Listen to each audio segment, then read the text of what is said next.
नमस्कार, मैं हूं सच्चिदानंद वशिष्ठ। सज्जनों, हर कोई व्यक्ति ये चाहता है,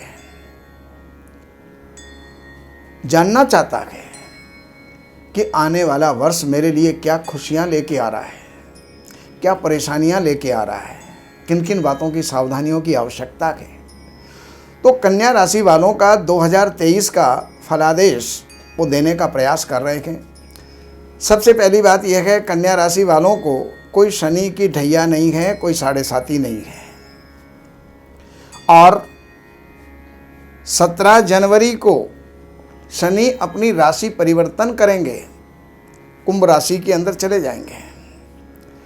तो शनि आपके ऋण, रोग और शत्रु इनको समाप्त करेंगे, जड़ से समाप्त कर देंगे। अगर पहले के चले आ रहे कोई रोग हैं तो वो आपके मिट सकते हैं, कर्जे हैं मिट सकते हैं, शत्रु हैं वो मिट सकते हैं, अदालती कोई आपकी जो है केस चल रहे हैं तो उनके अंदर भी आपको सफलता की प्राप्ति हो सकती है। अब बृहस्पति जो है वो आपके 7वें स्थान में है। तो कन्या राशि वाले, कर्क राशि वाले, वृश्चिक राशि वाले और मीन राशि वाले, इनके लिए शादी संबंध के योग बनेंगे, सगाई संबंध के योग बनेंगे, वैवाहिक जीवन सफल रहेगा, पति पत्नी के बीच अच्छे तालमेल रहेंगे, अच्छा प्रेम रहेगा। और यही बृहस्पति आपके स्वास्थ्य को ठीक रखेंगे, बुद्धि को निर्मल रखेंगे, धार्मिक जो है विचार रहेंगे, धर्म कर्म के अंदर आपको जो है पूरा बृहस्पति का सहयोग प्राप्त होगा।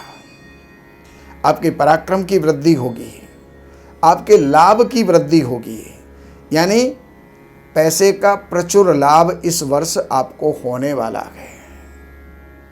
लेकिन राहु अष्टम स्थान में है बंधुओं, चाहे वो स्त्री है या पुरुष है या बालक है या वृद्ध है, ये फलादेश सभी के लिए है। अब किसी को कितना परसेंट, किसी को कितना परसेंट, ये केवल मात्र एक राशि के ऊपर आधारित होता है। दशाएं अलग काम करती हैं, कुंडली का फलादेश अलग होता है और सबको मिला करके उसका निचोड़ जो है वो दिया जाता है। लेकिन राहु अष्टम स्थान के अंदर आकस्मिक कोई ना कोई विपत्ति पैदा करने वाले होते हैं, दुर्घटना पैदा करने वाले होते हैं। कोई भी जगह पर समाज के अंदर हमारी प्रतिष्ठा को ये गिराने वाला होता है। गुप्तांगों और गुदा के अंदर कहीं कोई रोग उत्पन्न करने वाला होता है, कोई छोटी मोटी सर्जरी भी जो है ये करवा सकता है। लेकिन धन कोष को भी जो है ये हटाने वाला या कम करने वाला या खर्च करवाने वाला होगा। प्रॉपर्टी का कोई ना कोई विवाद उत्पन्न कर सकता है, माता के स्वास्थ्य को जो है गिरा सकता है, आपके यश में कहीं कमी ला सकता है। अब इसके साथ साथ अब मैं आपको मासिक फलादेश की तरफ लेकर के चलता हूं। देखिए, जनवरी का महीना आपके लिए सुखद रहेगा, विद्यार्थियों के लिए सुखद रहेगा। और जनवरी के महीने में ही 14 जनवरी के बाद जो ही मकर संक्रांति आती है, इसके पश्चात आपको कोई विजय की प्राप्ति होगी, शत्रु आपके परास्त होंगे, रोगों से मुक्ति मिलेगी और कर्जों से भी मुक्ति के रास्ते आपको मिल जाएंगे। फरवरी के महीने के अंदर ये स्थिति पैदा हुई। मार्च के महीने के अंदर पति पत्नी में थोड़ा सा टकराव हो सकता है, उसका ख्याल रखें। व्यापार में थोड़ा सा उथल पुथल हो सकता है, उसका ख्याल रखें। लेकिन नुकसान होने की संभावनाएं बहुत कम है। अब अप्रैल के महीने के अंदर आपको सावधान रहना होगा। कोई भी प्रकार से आपको सावधान जो है रहते हुए अपने स्वास्थ्य का ध्यान रखें। स्वास्थ्य आपका डगमगा सकता है।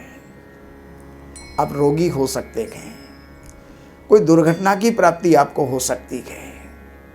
लेकिन जून का महीना आपके लिए सफल यात्राओं का होगा, लंबी यात्राओं का होगा। हो सकता है वो यात्रा विदेश से भी संबंधित हो, लेकिन उन यात्राओं के अंदर आपको लाभ की प्राप्ति होगी।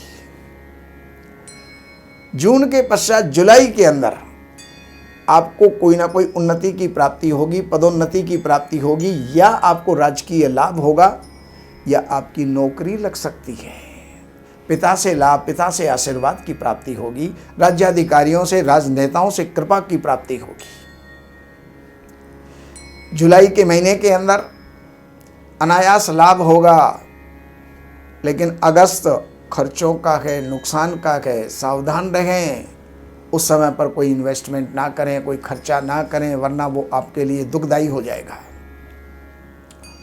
सितंबर का महीना आपके लिए थोड़ा सा मन के अंदर उद्विग्नता लाएगा।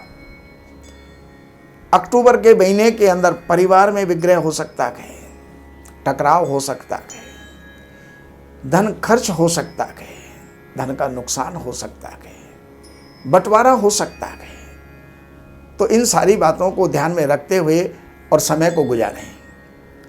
नवंबर के महीने के अंदर आपको विजय मिलेगी, भाइयों से लाभ होगा, समाज में प्रतिष्ठा की प्राप्ति होगी, यश बढ़ेगा, अच्छे मित्रों का सहयोग प्राप्त होगा।